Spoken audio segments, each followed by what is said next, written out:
Hi everyone, welcome back to my channel. My name is Sheena, and for today, I'm going to talk about this one thing that I get asked a lot. Actually, it's not just one thing.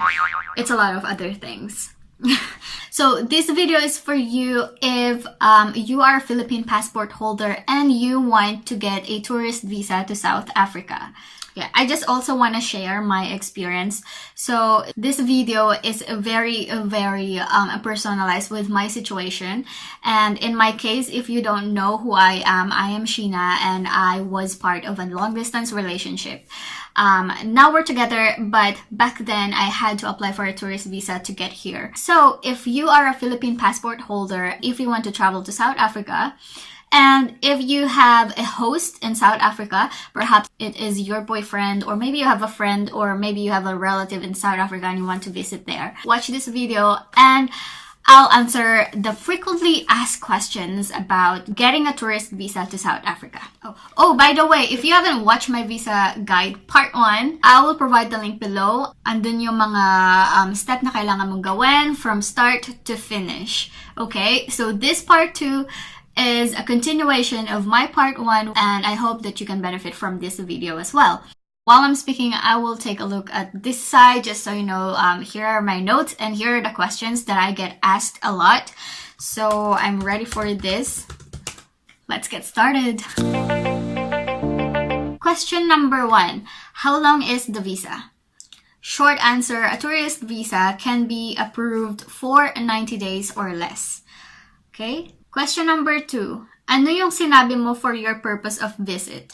I was just honest. I told the embassy that I wanted to visit South Africa to be with my long-distance partner, Jason, as you know. And then I also told them that I want to travel around South Africa as well. Okay. Question number 3. Yung invitation letter po ba need na original or scanned copy? Scanned. Okay lang na scanned. Kasi di ba ang layo nyo na nga, di ba?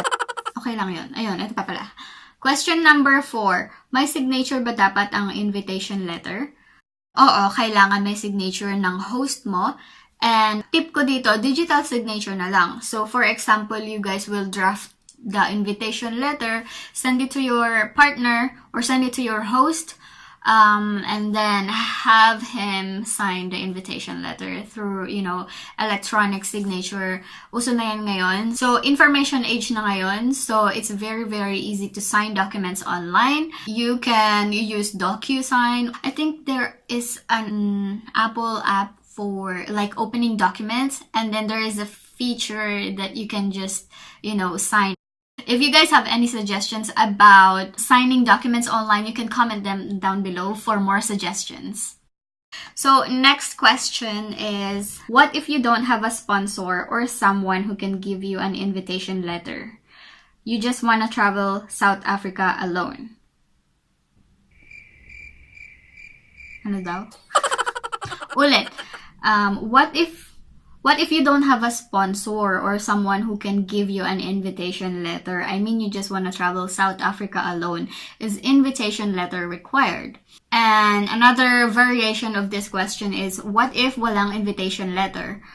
Cover letter is enough ba to submit? So, ayun. Nagets niyo ba guys? So yung answer ko dun is depende. Depende sa situation mo. If your sole purpose is you're just a traveler, okay, then again, this video is not suited for you. But if that is the case, you don't need to submit an invitation letter kasi wala ka namang kakilala, diba? So sino nag-invite sa'yo? Diba guys? So yun, gamitin po natin ang ating common sense. Kung may host ka, kung you're in a LDR, you have a partner in South Africa, then need ng invitation letter. Next question. Question number 6. Hello, masyado bang strict sa immigration natin bago ka nakaalis? Like, kinuhaan ka ba ng proof kung in a relationship ba kayo?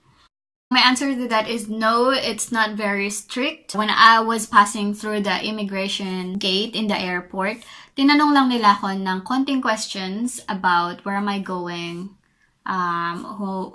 sino yung pupuntahan ko doon, and gaano ako katagal. Ganun lang. And just a tip guys, if you're answering questions at any time, anywhere, just be confident with your answers. Okay, be confident. Be confident. Next question. Nakapunta ka na ba sa ibang visa country bago ka ma-approve sa South Africa? Hindi pa. Lucky me. How much money is required for the bank statement? Guys, medyo tricky to kasi... Okay, medyo tricky to.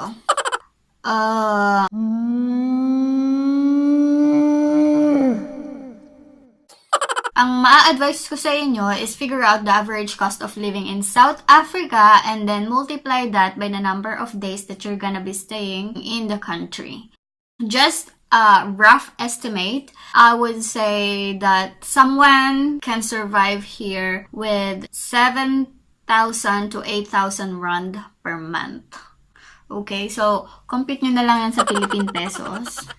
Kung magstay ka dito ng 1 month, for example, you have to have like, magkano ba yung 750? Teka. Sige na nga. So, kung mag-stay ka dito ng 1 month, from rough estimate ko, para makasurvive ka dito, you know, the average cost of living would be 26,500 pesos. Okay? So, ihanda mo yun. Kung meron kang ganon sa bank statement mo and then you plan to stay for 1 month, then you're safe. Kung gano'n katagal, i-multiply mo na lang. Sorry guys, hindi ako magaling sa math. Next question. Sino ang magpo-provide ng bank statements? Ikaw o si boyfriend? In my case, both of us provided bank statements. Actually, they also asked for his bank account. So I had no choice, okay? He was also my host and he needs to provide his capability of being my host while I stay in the Republic. Question number 10. May formal interview ba? For tourist visa, wala. Just submit your requirements, get approved, and you're ready to go. Next question. Mga ilang oras ang biyahe from Philippines to South Africa? A rough estimate of 18 hours to 22 hours. Okay, medyo pagod na ako. Last question is, when do you think is the best time to submit all the requirements? And of course, the obvious answer is when you have completed all the requirements. Okay guys, that's it. If you still have questions on your mind that I didn't get to answer in this video, comment them down below and I will get back to you. So, I think that's the end of this video. Hindi ko na papahabain pa. But I just want to ask you guys that I really plan to upload more videos of me, of us. So, ang dami yung nag-request ng video. However, I don't know what to upload yet. So, if you guys have any ideas, what kind of topic would you like me to cover? What kind of videos would you like to watch from me? Comment them down below. I want to hear it. I want to hear your suggestions. I hope na may natutunan kayo and you may share this to someone that may need this visa advice. Paalam na ako, kakain na ako ng lunch. Bye guys!